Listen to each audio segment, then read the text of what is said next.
تو یہ بہت ضروری ہے کہ ویلڈ آفر کا ہونا بہت لازمی طور پر ٹھیک ہونا چاہیے. تو سب سے پہلے جی ایکسپریس اور امپلائڈ کہ ایک اچھی اور ویلڈ آفر جو ہے، ایک ویلڈ آفر جو کہ لا کی نظر میں درست آفر ہوگی، پرپوزل ہوگی جس کو ایکسیپٹ کیا جائے گا بعد میں، کیونکہ ہم نے ایک انفورسیبل کانٹریکٹ لانا ہے. تو اس صورت میں وہ ایکسپریس بھی ہو سکتی ہے اور امپلائڈ بھی ہو سکتی ہے. ایکسپریس کا مطلب ہوتا ہے بائی رائٹنگ یا بائی ایکسپریشن، آپ اپنے جو ہے وہ اورل کے ذریعے کرتے ہیں، یا پھر آپ جو ہے وہ بائی ایکسپریشن کرتے ہیں یا بائی ایکشن کرتے ہیں. تو دونوں صورتوں میں آفر جو ہے وہ ایکسیپٹنس کے لیے ہو سکتی ہے. پھر لیگل ریلیشن کا بننا بہت ضروری ہے اس کے اندر، کہ لیگل ریلیشن ایک ایسی آفر جو کہ لیگل ریلیشن نہ بنائے، جیسے ایک سوشل کانٹریکٹ ہے. اب ایک سماجی یا ایک معاشرتی کانٹریکٹ جو ہے، جو جس کے بیس جو ہے وہ کوئی بزنس ٹرمز نہیں ہے اور فائنینشیل ٹرمز کے اندر نہیں ہے، بس ایک ریلیشن کی بیس پر آپ نے اپنے کسی جاننے والے کو کوئی ڈنر کی آفر کی یا اپنے فرینڈ شپ کی بیس پر کی، تو وہ لیگل ریلیشن نہیں بنائے گا. تو یہاں پر ہم جو بات کر رہے ہیں وہ ایکسکلوسیولی وہ بات کر رہے ہیں جو کہ آپ نے اس کے اندر کرنی ہے بزنس ڈیل کی، یعنی کہ آپ کی ایک کنسیڈریشن یا ایک آپ کی دونوں طرف سے ایک ایکسچینج آف ویلیو موجود ہوگا، جس میں ایک just for the sake of friendship ہوگا یا آن دی ریلیشن شپ ہوگا، وہ ہمارا لیگل ریلیشن نہیں بنائے گی. تو یہاں پر یہ بھی واضح ہو کہ جو ایک کنسیڈریشن دونوں طرف سے آئے گی، اس صورت میں ان ایکسچینج آپ کچھ نہ کچھ لے اور دے رہے ہوں گے، گیو اینڈ ٹیک ہو رہا ہوگا. تو اس صورت میں یہ ہمارے پاس آئے گا. اس میں ایک کیس بھی تھا کہ at the time of divorce the husband agreed to transfer the ownership of house to his wife. It was held that they intended to create legal relation. There was a contract. یہ merit and versus merit کا ایک case تھا جو میں نے آپ کے سامنے پڑھا اور دیکھا کہ اس کے اندر انہوں نے جو ہے وہ بے شک وہ ان کی ڈائیورس ہو گئی، لیکن کیونکہ وہ سوشل کانٹریکٹ کی بنیاد پر ایک وہ بات نہیں کر رہے تھے، بلکہ انہوں نے ایک علیحدہ اپنا خریدنے بیچنے کا معاہدہ کیا تھا، تو وہ اس کو ہم علیحدہ سے سمجھیں گے. پھر اس میں ایک اور جو بڑی امپورٹنٹ کنڈیشن ہے وہ ہے definite and clear. And a valid offer should be definite and clear, یعنی کہ وہ quantity wise and quality wise بہت کلیئر ہونی چاہیے.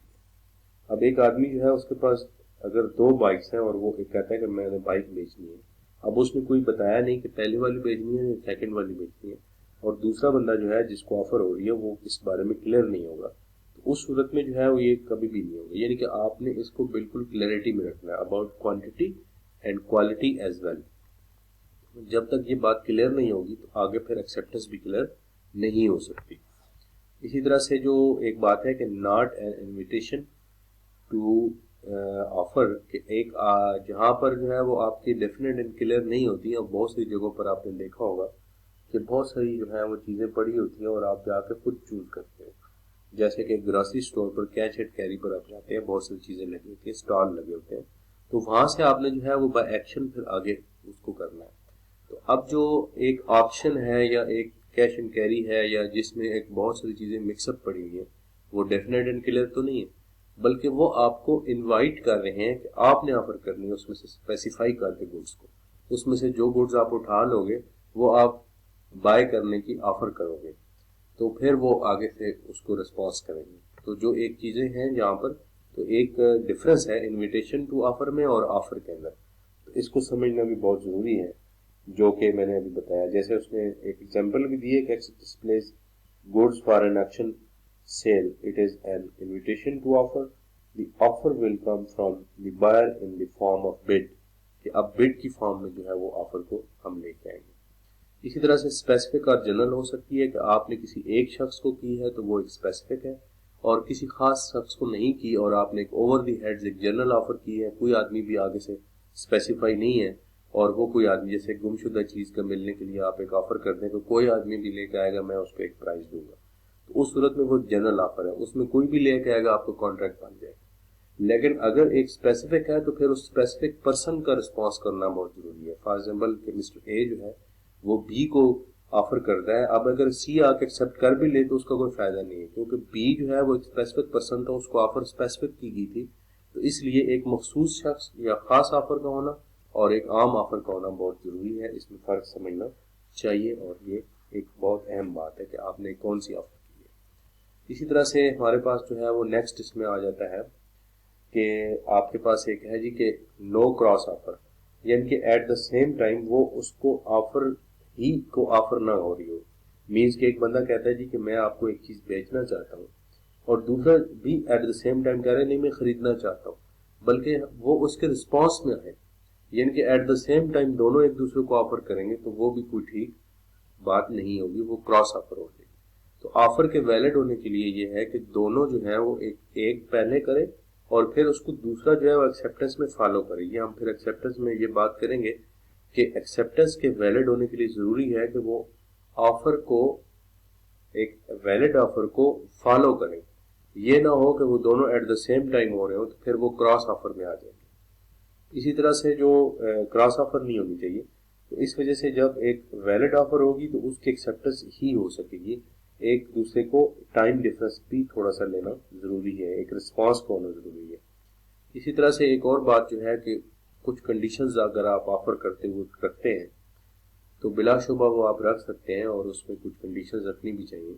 جیسے ایک جاب کی آفر ہے لیکن وہ پازیٹیو کنڈیشن ہوگی، نیگیٹو کنڈیشن نہیں رکھ سکتے. جیسے ایک جاب کی آفر اور وہ یہ کہیں جی کہ اگر آپ نے اتنے دنوں تک اپلائی نہ کیا یا آپ نے رسپانس نہ دیا تو ہم آپ کو جاب کو پرمنٹ سمجھیں گے یا آپ کو پابند کریں گے.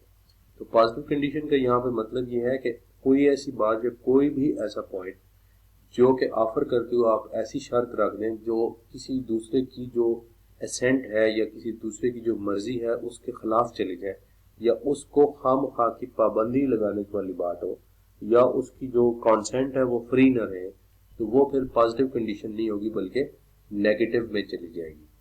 تو اس طرح سے یہ ہمارا ایک پوائنٹ ہے کہ نیگیٹو کنڈیشن تو نہیں ہو سکتی، البتہ کنڈیشنل ہو اور پازیٹیو ہو سکتی ہے. اسی طرح سے ہمارے پاس اس کے اندر جو باتیں ہیں وہ ہم نے کہا کہ آفر کا، ایک ویلڈ آفر کا کمپلیٹ کب سمجھا جائے گا؟ جب وہ ہمیں کمیونیکیٹ ہو جائے گی، یعنی کہ جس شخص کو کی جا رہی ہے اس کو کمیونیکیٹ بھی ہوگی، تب وہ جا کر ایک ویلڈ آفر کمیونیکیشن کے حساب سے ہم دیکھیں گے. اگر ایک ویلڈ آفر ایک بندہ کرتا ہے اور وہ دوسرے تک پہنچتی ہی نہیں ہے جس کو کرنی تھی، جیسے اسپیسیفک آفر کی فارم میں ہے، اور جس شخص کو آفر آپ نے کرنی ہے اس کو آپ نے پہنچایا ہی نہیں، تو اس صورت میں وہ آفر جو ہوگی اس کا کوئی فائدہ نہیں ہوگا. یعنی کہ offer should be and must be communicated to the offeree, یعنی کہ آفر جو ہے وہ کمیونیکیٹ کرنا اور اس تک پہنچانا ضروری ہے. جب تک وہ پہنچے گی نہیں بات تو پھر آگے سے رسپانس کیسے آئے گا؟ تو اس صورت میں ایک بندہ جو آفرر ہوتا ہے اس کی آفر کمپلیٹ تب سمجھی جاتی ہے جب دوسرے شخص تک وہ بات پہنچ جائے. جیسا کہ ہم نے پہلے کہا تھا کہ وہ شخص اپنا اظہار رائے کرتا ہے، تو ظاہر سی بات ہے کہ اپنے کسی کام کے کرنے کے بارے میں وہ اپنی ایک ولنگنیس دے رہا ہے، اور اس ولنگنیس کو جو ہے وہ پہنچانا اور اس کے اگلے بندے کا رسپانس لینا کے لیے پہنچانا ضروری ہے. یہ ہم نے سب سیکشن 2 میں، سیکشن 2 اور سب سیکشن اے میں بات کی ہے. پھر اس میں ایک اور بات ہے کہ کنڈیشن نیگیٹو نہیں ہو سکتی، اور اس میں پازیٹیو کنڈیشنز کا ہی لازمی ہے حصہ.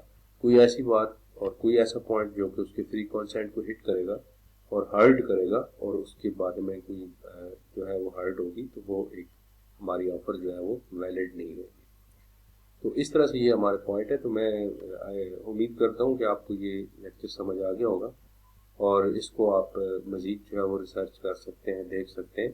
میں نے اپنی کوشش کی ہے کہ ایک مختصر انداز میں آپ کو یہ بتاؤں کہ اس میں کون کون سی چیزیں جو ہیں وہ ایک معاہدے کے لیے جو یہ سب سے بنیادی بات ہے وہ ایک آفر کی تھی. Thank you for watching.